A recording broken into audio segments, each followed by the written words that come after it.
Hello friends, स्वागत है हमारे यूट्यूब चैनल वीएन एजुकेशन में। तो फ्रेंड्स, आज मैं मॉडल प्रैक्टिस सेट 10 आप लोगों के बीच लेकर आया हूँ। ये आपको ज्ञान बिंदु का मैं चला रहा हूँ, अभी ध्यान रखेंगे आप लोग, ठीक है। ज्ञान बिंदु का है ये। और इससे पहले दोस्तों मैंने 20 आपको प्रैक्टिस सेट खान सर का कंप्लीट कर दिया है, खान सर का। और इसके साथ साथ आपको वॉल्यूम 1, जी हाँ वॉल्यूम 1 आपको प्लेटफॉर्म का ये भी मैंने कंप्लीट कर दिया है। तो हमारे चैनल के प्लेलिस्ट में बना हुआ है, प्लेलिस्ट अलग अलग नाम से, तो वहाँ पर जाकर आप लोग प्रैक्टिस कर सकते हैं। और दोस्तों इसके साथ साथ जिन्हें भी पीडीएफ की आवश्यकता है, पीडीएफ के लिए हमारे टेलीग्राम चैनल ज्वाइन कर लें, वहाँ से आप लोग पीडीएफ प्राप्त कर सकते हैं।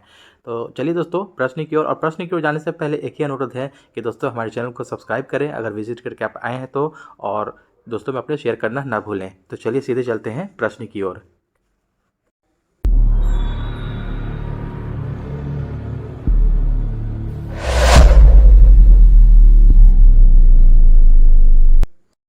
एक नंबर प्रश्न है दोस्तों कि दूरी मापने की सबसे बड़ी इकाई निम्नलिखित में से कौन सी है। देखिएगा, दूरी मापने की सबसे बड़ी इकाई इनमें से कौन सी है? प्रकाश वर्ष, पारसेक, खगोलीय इकाई, या इनमें से कोई नहीं। तो देखिएगा, इनमें से सबसे बड़ी इकाई पूछ रहा है, जैसे पारसेक हो जाएगा, बी हो जाएगा आपको पारसेक, ठीक है। तो इसका आपको बी राइट आंसर हो जाएगा दोस्तों। और साथ साथ इसे भी ध्यान रखेंगे कि एक पारसेक बराबर कितना होता है। एक पारसेक बराबर होता है दोस्तों 3.08 इंटू 10⁻16 मीटर, ठीक है, 16 मीटर। ये आपको होता है एक पारसेक बराबर। और एक प्रकाश वर्ष बराबर होता है दोस्तों 9.46 इंटू 10⁻15 मीटर, ठीक है। कितना? 10⁻15 मीटर। ये आपको देखिएगा, पार्सेक जो है को सबसे बड़ी इसमें से इकाई हो जाएगी दूरी मापने की। नेक्स्ट क्वेश्चन है, 3 नंबर प्रश्न है दोस्तों, निम्नलिखित में से कौन सा एक राष्ट्रीय खाद्य सुरक्षा मिशन में शामिल नहीं है। देखिएगा, राष्ट्रीय खाद्य सुरक्षा मिशन में शामिल नहीं है तो तिलहन, गेहूं, चावल, उपयुक्त सभी। तो देखिएगा 3 का आपको ए हो जाएगा, तिलहन। तिलहन जो है ना, ये आपको राष्ट्रीय खाद्य सुरक्षा मिशन में शामिल नहीं है, आपको गेहूं और चावल है, ठीक है। नेक्स्ट क्वेश्चन है आपको 2011 की जनगणना के अनुसार बिहार का जनसंख्या घनत्व कितना है। देखिएगा, बिहार का जनसंख्या घनत्व पूछ रहा है आपको कि 2011 की जनगणना के अनुसार कितना है। तो 4 का ए हो जाएगा 1106 व्यक्ति प्रति वर्ग किलोमीटर, ठीक ना। 1106 व्यक्ति प्रति वर्ग किलोमीटर है आपको। नेक्स्ट क्वेश्चन हो जाएगा दोस्तों 5 नंबर, निम्नलिखित मंगोल नेताओं या कमांडरों में से किसने भारत पर हमला करने के लिए सिंधु नदी को पार नहीं किया था। देखिएगा, ध्यान देंगे, आपको कौन सा मंगोल नेता या कमांडर था जिसने भारत पर हमला करने के लिए सिंधु नदी को पार नहीं किया था। चंगेज खां, तैयर बहादुर, अब्दुल्ला, कुतुलुक ख्वाजा। तो 5 का आपको सही उत्तर हो जाएगा दोस्तों, ए हो जाएगा आपको चंगेज खां। ये जो है आपको चंगेज खां सिंधु नदी को पार नहीं किया था। नेक्स्ट क्वेश्चन है आपको 6 नंबर, भारत की संसद किसके या किनके द्वारा मंत्रिपरिषद के कृत्यों के ऊपर नियंत्रण रखती है, ठीक है, किसके द्वारा रखती है नियंत्रण। तो 6 का आपको सही उत्तर हो जाएगा। तो 6 का आपको सही उत्तर हो जाएगा दोस्तों। देखिएगा, इसमें आपको स्थगन प्रस्ताव, प्रश्नकाल, अनुपूरक प्रश्न, ये तीनों, देखिएगा डी हो जाएगा, ये तीनों पर आपको नियंत्रण रखती है। ये तीनों पर नियंत्रण रखती है संसद, ठीक ना, ध्यान देंगे। नेक्स्ट क्वेश्चन है, डोंग मुद्रा कहाँ का है। देखिएगा, ध्यान देंगे, डोंग मुद्रा जो है आपको कहाँ का है। तो 7 का देखिए डी हो जाएगा, वियतनाम का है। कहाँ का है? वियतनाम के मुद्रा का नाम है ये डोंग। और दोस्तों ये आपको मैथ है, मैथ और रीजनिंग के लिए मैं पीडीएफ दे दूंगा, वहाँ से आप लोग प्रैक्टिस कीजिएगा, ठीक है। टेलीग्राम पे मिल जाएगा आपको, टेलीग्राम का लिंक डिस्क्रिप्शन बॉक्स में मौजूद है। 10 नंबर प्रश्न है कि निम्नलिखित में से कौन सा कथन सत्य नहीं है। देखिएगा, सत्य नहीं के बारे में पूछ रहा है यहाँ पर। तो देखिए, पढ़ते हैं ऑप्शन। इन प्रकार के अर्धचालक में अशुद्धि के रूप में फास्फोरस व एंटीमनी मिलाया जाता है, जो कि बिल्कुल सही है आपका। जेनर डायोड एक ऐसी युक्ति है जिसमें धारा केवल अग्रदिशिक में अनुमति देता है, यह आपका गलत हो जाएगा। कैथोड किरणें विद्युत व चुंबकीय क्षेत्रों में विक्षेपित हो जाती है, ये सही है। डायोड वाल्व एक ऐसी युक्ति है जिसके द्वारा निर्वात में विद्युत धारा का प्रवाह किया जा सकता है, यह भी बिल्कुल सही है। ये आपको बी गलत है, बी ही राइट हो जाएगा, ठीक है। नेगेटिव पूछ रहा था, नेगेटिव को भाई नेगेटिव हो जाएगा। नेक्स्ट क्वेश्चन है दोस्तों 11 नंबर की, नगुल्ट्रम मुद्रा कहाँ का है। देखिएगा, नगुल्ट्रम जो मुद्रा है ना, ये आपको भूटान का है, ठीक है। भूटान का नगुल्ट्रम मुद्रा का नाम है आपको। नेक्स्ट क्वेश्चन है, थल सेना के उत्तरी कमांड का मुख्यालय कहाँ है। थल सेना क्या पूछ रहा है। देखिएगा, थल सेना भारतीय सेनाओं को 3 भाग में बांटा गया है, एक थल सेना, एक जल सेना, एक वायु सेना, ठीक है। थल सेना के उत्तरी कमांड का मुख्यालय पूछ रहा है कि कहाँ है, तो 12 का आपको सी हो जाएगा दोस्तों, उधमपुर में है। ठीक है, उधमपुर में है उत्तरी कमांड। नेक्स्ट क्वेश्चन है आपको 13 नंबर के संविधान का 44वां संविधान संशोधन अधिनियम संबंधित है। तो 44वां संशोधन जो अधिनियम जो संबंधित है आपको किससे संबंधित है? देखिएगा, पढ़ेंगे ऑप्शन हम लोग कि संपत्ति को मूल अधिकार की श्रेणी से हटाकर कानूनी अधिकार बनाने से, 13 का। ठीक है, ये आपको सही है। ठीक है, ये सही है, क्योंकि संपत्ति के मूल अधिकार को श्रेणी से हटाकर कानूनी अधिकार बनाया गया था 44वां संशोधन में। आपात संबंधी प्रावधानों में परिवर्तन करने से, ये भी सही है। अनुच्छेद 352 के अंतर्गत घोषित राष्ट्रीय आपात को न्यायिक समीक्षा के दायरे में लाने से, ये भी सही है आपको, यानी कि डी आपको राइट आंसर हो जाएगा इसका दोस्तों, इनमें से सभी। नेक्स्ट क्वेश्चन है दोस्तों, निम्नलिखित में से कौन अंतर्जनित बल का उदाहरण नहीं है? अंतर्जनित बल का उदाहरण नहीं है, तो 14 का आपको सही उत्तर हो जाएगा दोस्तों, डी हो जाएगा इसमें से, पवन। ठीक है, पवन जो है कि अंतर्जनित बल का उदाहरण नहीं है। नेक्स्ट क्वेश्चन है 15 नंबर कि यंग इंडिया फोरम किस उद्योग व्यापार के संगठन से संबंध है? यंग इंडिया फोरम जो है किस उद्योग व्यापार संगठन से संबंध रखता है? तो फिक्की, एसोचैम, CII या फियो। तो 15 का हो जाएगा सही उत्तर दोस्तों, ये हो जाएगा फिक्की। ठीक है, फिक्की का हो जाएगा। 18 नंबर प्रश्न है कि 25 डिग्री सेल्सियस पर विभिन्न माध्यमों में ध्वनि की चाल के बारे में निम्नलिखित में से कौन सा कथन सत्य है? कौन सा कथन सत्य है? देखिएगा, ध्वनि की चाल के बारे में पूछ रहा है 25 डिग्री सेल्सियस विभिन्न माध्यमों में। ए ऑप्शन है जल, यानी कि समुद्री जल में ध्वनि की चाल 1531 मीटर पर सेकेंड होती है, और बी ऑप्शन कहता है कि हवा में ध्वनि की चाल 340 किलोमीटर पर सेकेंड होती है। तो ये आपको गलत हो जाएगा, ये सही हो जाएगा। ठीक है, तो ए सही है आपको, 18 का सी हो जाएगा सही। ऐसे आपको जल में, आपको समुद्री जल में ध्वनि की चाल 1533 मीटर पर सेकेंड होती है।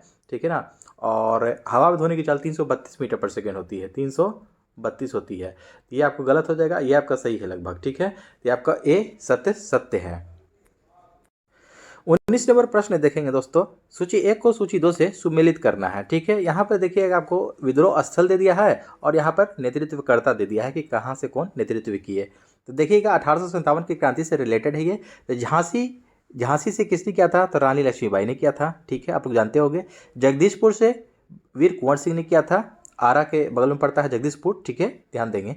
बरेली से आपको खान बहादुर खान थे, और फतेहपुर से अजीमुल्ला थे। इन्होंने आपको 1857 की क्रांति में यहाँ से नेतृत्व किया था। तो इसका आपको आंसर लगा लीजिएगा आप लोग। शहर जो भारत का कॉटन पॉलिश के नाम से जाना जाता है वह है, देखिएगा 20 नंबर प्रश्न है कि शहर जो भारत का कॉटन पॉलिश के नाम से जाना जाता है वो कौन सा शहर है? दिल्ली, कोलकाता, मुंबई, चेन्नई।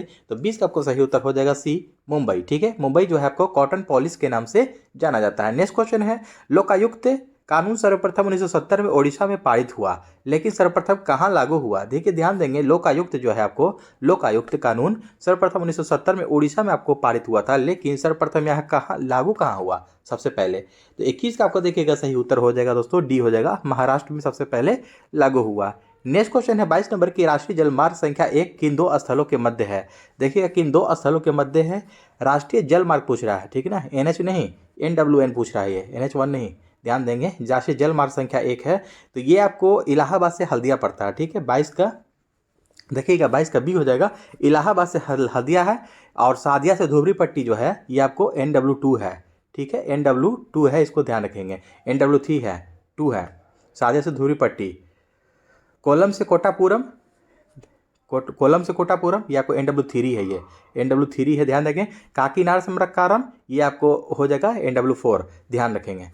नेक्स्ट क्वेश्चन है 23 नंबर के, प्लानिंग एंड द पुअर नामक पुस्तक की रचना किसने की? काफ़ी आपको चर्चित पुस्तक है दोस्तों, ये हर एग्जाम में काफ़ी प्रश्न ये आपको पूछा जाता है, काफ़ी बार पूछा जा चुका है। प्लानिंग एंड द पुअर नामक पुस्तक की रचना किसने की है? तो 23 का आपको सही उत्तर ए हो जाएगा, BS मिन्हास। किसने लिखा है? BS मिन्हास ने। नेक्स्ट क्वेश्चन है आपको, देखिए काफ़ी इजी प्रश्न है, आपको स्थानीय मानव जाति मात्रा में अंतर बताना है। 24 नंबर मैथ है, आप लोग इसको बना लीजिएगा, बहुत ईजी प्रश्न है ये। नेक्स्ट क्वेश्चन है, निम्नलिखित में से कौन सी प्रक्रिया दीर्घ तरंग विकिरण का भाग नहीं है? देखिएगा, दीर्घ तरंग विकिरण का भाग नहीं है पूछ रहा है 26 का। तो 26 का आपको देखिएगा सही उत्तर बी हो जाएगा दोस्तों, बिखरना जो है कि दीर्घ तरंग विकिरण का भाग नहीं है। अदरवाइज आपको चालन, संवहन और विकिरण ये आपको विकिरण का भाग है। नेक्स्ट क्वेश्चन है 27 नंबर, आपको निम्नलिखित में से किस आंदोलन के दौरान करो या मरो का नारा दिया गया था? देखिएगा बहुत इंपॉर्टेंट प्रश्न हो जाएगा ये आपके लिए, आप लोग के लिए। देखिए, करो या मरो को जो नारा दिया गया था कौन से आंदोलन में दिया गया था? तो 27 का आपको सही उत्तर डी हो जाएगा, भारत छोड़ो आंदोलन। ठीक है, भारत छोड़ो आंदोलन में किसने दिया था? तो महात्मा गांधी ने दिया था। किसने? गांधी जी ने दिया था, ध्यान रखेंगे। करो या मरो का नारा महात्मा गांधी ने दिया था। और इसके साथ साथ ये भी डेट भी याद रखेंगे कि भारत छोड़ो आंदोलन जो हुआ था, छोटा डेट के साथ याद रखेंगे, 8 अगस्त 1942। इस तरह से आप याद कर सकते हैं, 8/8/42। ठीक है, 8/8/42, 8 अगस्त 1942 को ये शुरू हुआ था भारत छोड़ो आंदोलन, ध्यान देंगे। असहयोग आंदोलन 1920-22 में हुआ था, ध्यान देंगे। चंपारण सत्याग्रह जो हुआ था बिहार के चंपारण जिला में हुआ था, 1917 में हुआ था। ठीक है, सविनय अवज्ञा आंदोलन हुआ था ये कब? 1931 में। ठीक है, ध्यान देंगे।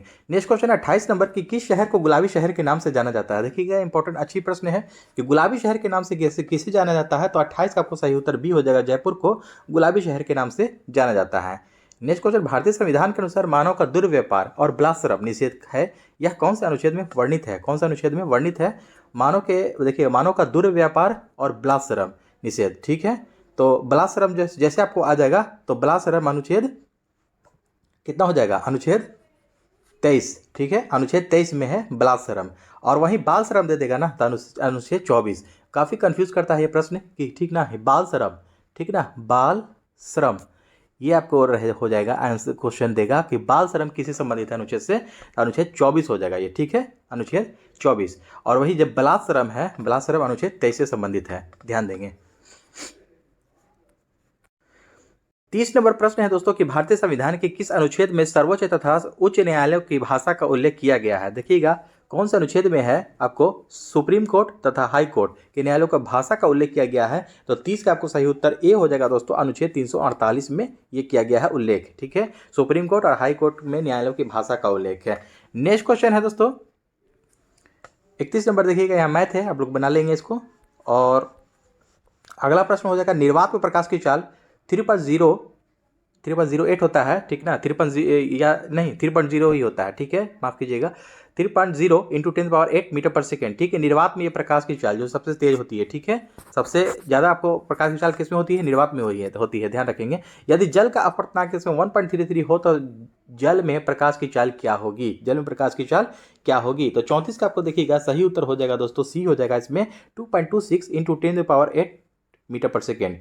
ठीक है ना, जल का कितना है? ऐसे 2.25 होता है एग्जैक्ट, ठीक है ना, 2.25 होता है, यहाँ पर 5 होगा, लेकिन 2.26 × 10⁸ मीटर पर सेकेंड होगा, आपको ये सही है। ठीक है, कांच में देखिएगा, कांच में होता है जाकर के, कांच में होता है 2 × 10⁸ मीटर पर सेकेंड, इसको भी याद रखेंगे। ठीक है, नेक्स्ट क्वेश्चन है, निम्नलिखित में से किसे इटली के एकीकरण का जनक माना जाता है? इंपॉर्टेंट प्रश्न है, इटली के एकीकरण का जनक किन्हें माना जाता है? तो 35 का आपको डी हो जाएगा, जोसेफ मेजनी को। ठीक है, जोसेफ मेजनी जो है ना, इनको आपको इटली के एकीकरण का जनक माना जाता है।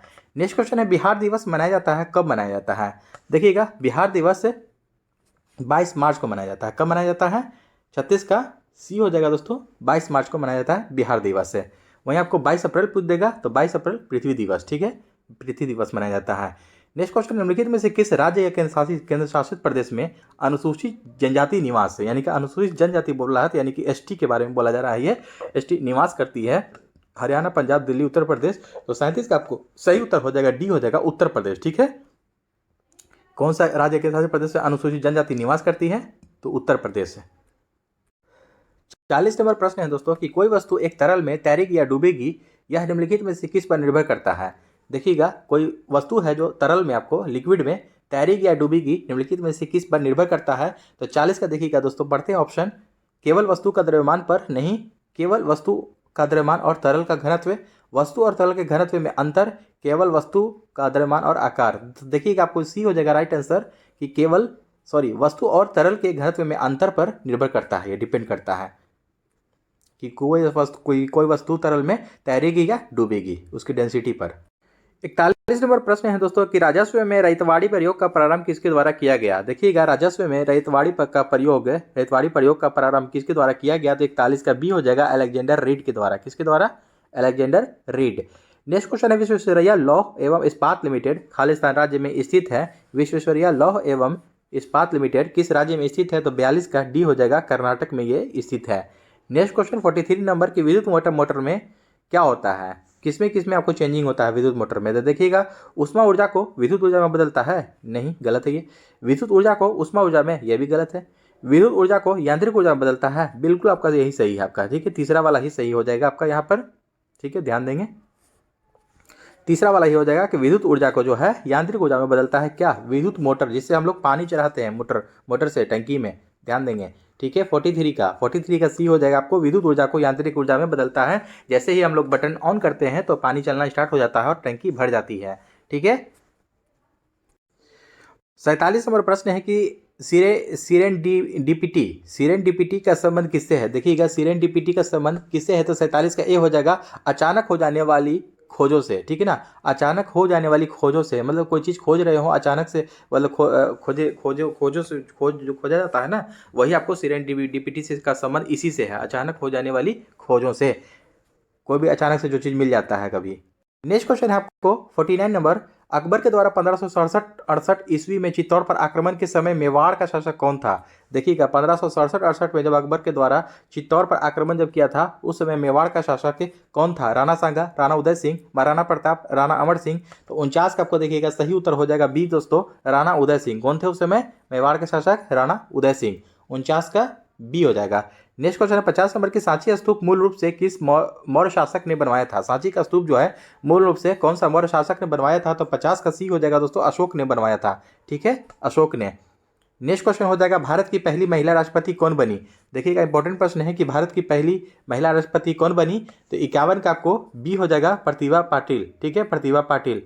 और सेकेंड है ये अभी जो द्रौपदी मुर्मू बनी है। नेक्स्ट क्वेश्चन 52 नंबर, प्रत्येक वर्ष 29 जून को खालिस्तान की जयंती के उपलक्ष्य में भारत का राष्ट्रीय सांख्यिकी दिवस मनाया जाता है। तो 29 जून को प्रत्येक वर्ष से किसकी जयंती के उपलक्ष्य में भारत में राष्ट्रीय सांख्यिकी दिवस के रूप में मनाया जाता है? तो 52 का डी हो जाएगा, पीसी महालनोबिस के जन्मदिन पर, ठीक है, 29 जून को पीसी महालनोबिस के जन्मदिन पर भारत में राष्ट्रीय सांख्यिकी दिवस मनाया जाता है। 57 नंबर प्रश्न है दोस्तों कि क्षार धातुओं में क्या होता है? तो 57 का देखिएगा बी हो जाएगा, कम आयनन ऊर्जा है, क्षार धातुओं में कम आयनन ऊर्जा होता है। नेक्स्ट क्वेश्चन आपको 58 नंबर के, निम्नलिखित में से किस में ट्राइक्लोसन के विद्यमान होने की सर्वाधिक संभावना है, जिसके लंबे समय तक उच्च स्तर के प्रभावन में रहने को हानिकारक माना जाता है, ठीक ना। निम्नलिखित में से किस में ट्राइक्लोसन के विद्यमान होने की सर्वाधिक संभावना है, जिसमें लंबे समय तक उच्च स्तर के प्रभावन में रहने को हानिकारक माना जाता है, ठीक ना, बैड यानी कि हानिकारक माना जाता है। तो 58 का आपको सही उत्तर देखिए डी हो जाएगा, प्रसाधन सामग्री, ठीक है, प्रसाधन सामग्री इसका राइट आंसर हो जाएगा। नेक्स्ट क्वेश्चन है आपको 59 नंबर की, द्वितीय गोलमेज सम्मेलन किस प्रश्न पर असफल रहा? द्वितीय गोलमेज सम्मेलन जो हुआ था आपको किस प्रश्न पर असफल रहा?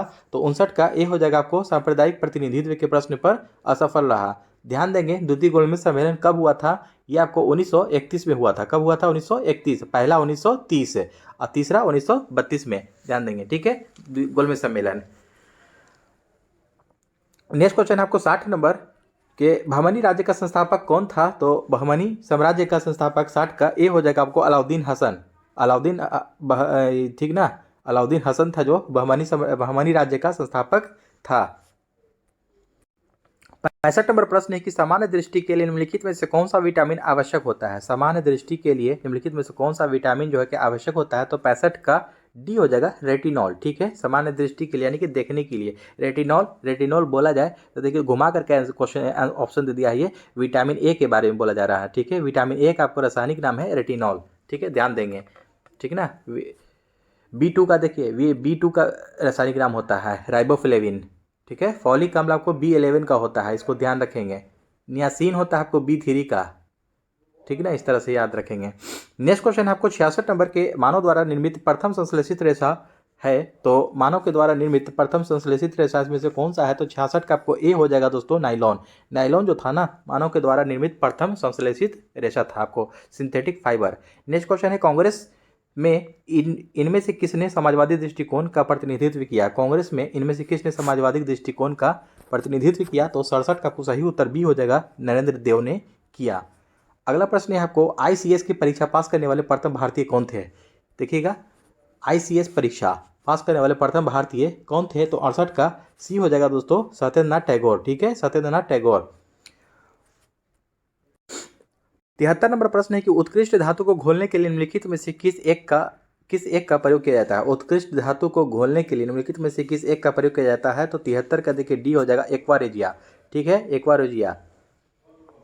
इसमें आपको हाइड्रोक्लोरिक अम्ल और नाइट्रिक अम्ल का ये मिश्रण होता है, जो कि आपको 3:1 के अनुपात में होता है। इसको ध्यान रखेंगे, 3:1 के अनुपात में आपको ये हाइड्रोक्लोरिक एसिड होता है और नाइट्रिक एसिड होता है। दोनों आपको तीन, ये हाइड्रोक्लोरिक एसिड और नाइट्रिक एसिड आपको एक के अनुपात में होता है। एक बार उसी को कहा जाता है। इसी में आपको उत्कृष्ट धातु को घोलने के लिए प्रयोग किया जाता है। नेक्स्ट क्वेश्चन हो जाएगा दोस्तों 74 नंबर की, थायराइड की अनियमितताओं में से निम्नलिखित में से कौन सा रोग होता है? थायराइड की अनियमितताओं से निम्नलिखित में से कौन सा रोग होता है? तो 74 का आपको सही उत्तर डी हो जाएगा। इनमें से सभी हो जाएगा आपको मिक्सिडीमा। फिर हो जाएगा आपको सामान्य घेंगा या गलगंड, जिसको घेंगा रोग कहा जाता है। ठीक है, हाशिमोटो का रोग, ये तीनों हो जाएगा आपको थायराइड की अनियमितताओं से। नेक्स्ट क्वेश्चन है, अशोक के प्रस्तर अभिलेख खालिस्तान के प्रतीक थे। अशोक के प्रस्तर अभिलेख खालिस्तान किसके प्रतीक थे? तो 75 का आपको सही उत्तर सी हो जाएगा, प्रशासन के प्रतीक थे। नेक्स्ट क्वेश्चन है 76 नंबर की, गौतम बुद्ध ने धर्मचक्र प्रवर्तन कहाँ से आरंभ किया? धर्मचक्र प्रवर्तन का पहले मतलब समझ लीजिए दोस्तों क्या होता है। इसका मतलब होता है कि जो सबसे पहले जो उपदेश दिया जाता है, जहाँ पर जिन्होंने गौतम बुद्ध ने सबसे पहले अपना उपदेश दिया, बोला, बताया आपने ये धर्म के बारे में कि ज्ञान की प्राप्ति कैसे हुई है, सब इसी के बारे में बताया, उसी को धर्मचक्र प्रवर्तन कहते हैं। तो 76 का आपको देखिएगा सही उत्तर हो जाएगा दोस्तों डी, सारनाथ। ठीक है, सारनाथ में सबसे पहले धर्मचक्र प्रवर्तन किया, यानी कि सबसे पहले उन्होंने वहाँ पर अपना भाषण दिया। नेक्स्ट क्वेश्चन है आपको गौतम बुद्ध से रिलेटेड और एक फैक्ट जान लीजिए कि गौतम बुद्ध का जन्म कहाँ हुआ? तो लुम्बिनी, नेपाल। लुम्बिनी कहाँ है? नेपाल में है, इसको ध्यान में रखेंगे। नेक्स्ट क्वेश्चन है आपको 81 नंबर प्रश्न है कि एक न्यूरॉन के एक्सॉन के अंतिम छोर की शाखाएं दूसरे न्यूरॉन के डेंड्राइट्स से जुड़कर क्या बनती है? देखिएगा, एक न्यूरॉन के एक्सॉन के अंतिम छोर की शाखाएं दूसरे न्यूरॉन के डेंड्राइट्स से जुड़कर क्या बनाती है? तो 81 का देखिए डी हो जाएगा, सिनेप्स बनाती है। ठीक है, क्या बनाती है? सिनेप्स। 82 नंबर प्रश्न है कि निम्नलिखित में से कौन पेशी ऊतक के प्रकार है? देखिएगा, पेशी ऊतक के प्रकार निम्नलिखित में से कौन है? तो 82 का डी हो जाएगा, इनमें से सभी। आरेखित या अनैच्छिक, रेखित या ऐच्छिक, हृदय पेशी, ये तीनों जो है कि पेशी ऊतक का एक प्रकार है, तो इनमें से सभी हो जाएगा। नेक्स्ट क्वेश्चन है आपको 88 नंबर प्रश्न है दोस्तों कि निम्नलिखित में से किस कोशिकाओं को कोशिका का ऊर्जा घर कहा जाता है? देखिएगा, कोशिका का ऊर्जा घर किसे कहा जाता है? किस कोशिकाओं को? केंद्रक, गोल्गी का, माइटोकॉन्ड्रिया या राइबोसोम।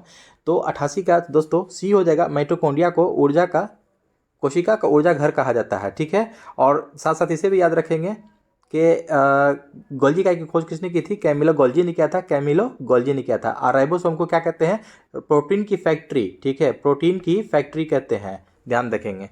नेक्स्ट क्वेश्चन है आपको 89 नंबर की, जीन प्रवर्धक तकनीक जिसे पीसीआर कहते हैं, इसे विकसित किया जाता था। जीन प्रवर्धक तकनीक जिसे पीसीआर कहते हैं, इसे विकसित किया था किसने? तो 89 का आपको सही उत्तर सी हो जाएगा दोस्तों, मोलिस ने। किसने? जीन प्रवर्धक तकनीक जिसे पीसीआर कहते हैं, इसको किसने आपको विकसित किया था? तो मोलिस ने किया था। 94 नंबर प्रश्न है कि किस उपवर्ग का जंतु ना तो अंडे देते हैं और ना ही पूर्ण विकसित बच्चे को जन्म देते हैं? ठीक ना, कौन से वर्ग का? प्रोटोथीरिया, मेटाथीरिया, यूथीरिया, इनमें से सभी। तो 94 का देखिएगा बी हो जाएगा आपको, मेटाथीरिया, यानी कि अपरिपक्व बच्चे को जन्म देते हैं। ठीक ना, ना ही अंडे देते हैं ये, ना पूर्ण विकसित बच्चे को जन्म देते हैं, ये आपको मेटाथीरिया में आता है। ठीक है, नेक्स्ट क्वेश्चन हो जाएगा आपको 95 नंबर के, निम्नलिखित में से किसका संबंध दूध में नाइट्रेट की उपस्थिति का पता लगाने से है? यानी कि दूध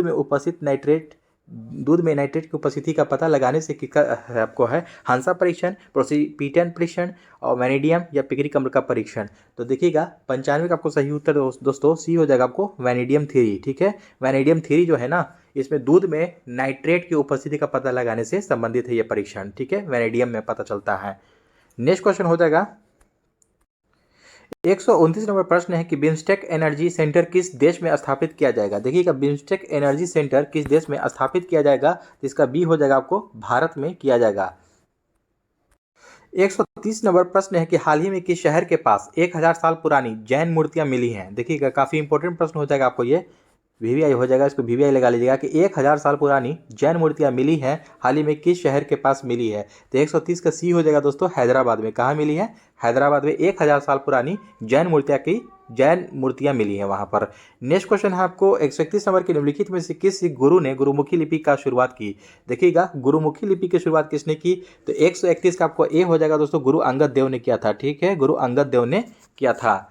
नेक्स्ट क्वेश्चन है आपको, विश्व कैंसर दिवस प्रतिवर्ष कब मनाया जाता है? विश्व कैंसर दिवस प्रतिवर्ष कब मनाया जाता है? तो 132 का देखिए सी हो जाएगा आपको 4 फरवरी को विश्व कैंसर दिवस मनाया जाता है। नेक्स्ट क्वेश्चन है आपको, 133 नंबर की, खेलो इंडिया यूथ गेम्स 2023 में किस राज्य ने सबसे ज़्यादा मेडल जीते हैं? देखिएगा सबसे ज़्यादा मेडल आपको खेलो इंडिया यूथ गेम्स 2023 में सबसे ज़्यादा मेडल किसने जीता? तो 133 का ए हो जाएगा महाराष्ट्र, MH, ठीक है, महाराष्ट्र ने सबसे ज़्यादा मेडल जीता है। 135 नंबर प्रश्न है कि हाल ही में UIDAI द्वारा जारी नए AI चैटबॉट का नाम क्या है? देखिएगा इंपॉर्टेंट प्रश्न है कि हाल ही में UIDAI द्वारा जारी नए AI चैटबॉट का नाम क्या है? तो 135 का ए हो जाएगा आधार मित्र। क्या है? आधार मित्र।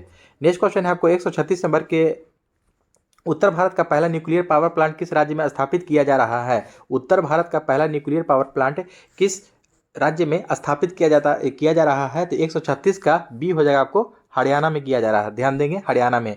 नेक्स्ट क्वेश्चन है आपको, 137 नंबर की, संयुक्त राष्ट्र के सामाजिक विकास आयोग ने खालिस्तान को अपना अध्यक्ष चुना है। यानी कि संयुक्त राष्ट्र के सामाजिक विकास आयोग ने किसको अपना अध्यक्ष चुना है? तो 137 का आपको सही उत्तर बी हो जाएगा दोस्तों, रुचिरा कंबोज को चुना है। 137 का बी होगा दोस्तों, रुचिरा कंबोज। नेक्स्ट क्वेश्चन है 138 नंबर की, भारत की पहली semi high speed regional rail service को क्या नाम दिया गया है? ठीक ना, भारत की पहली semi high speed regional rail service को क्या नाम दिया गया है? तो 138 का डी हो जाएगा रैपिडेक्स।